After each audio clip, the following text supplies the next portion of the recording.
It's hard to believe I recorded this about a year ago when I had just returned to the United States after 15 years abroad.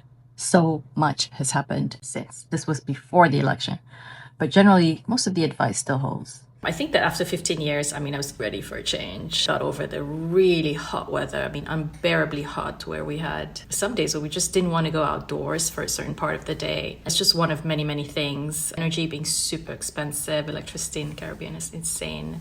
Just seeing how things don't improve for people there was very difficult for me to kind of deal with, and it's not just a matter of like giving back or volunteering or any of that. It's just really, really hard and frustrating to see how governments just maintain the status quo.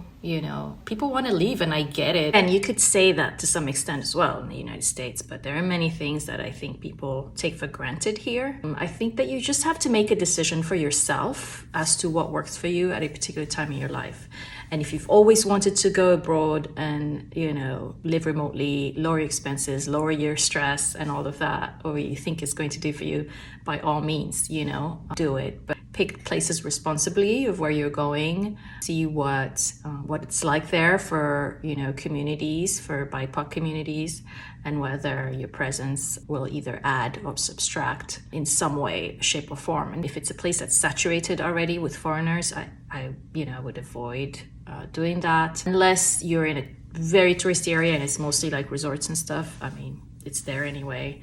But just take all of that into account, and your own well-being and your own needs, and make it happen. I think that living abroad is one of the best life experiences out there, period. I really think that the world would be a better place if we all got to really live in places in the global south to see just what the impact is of what they've gone through, the impact of still the remnants of colonialism and all of the other issues, corruption, and so many things.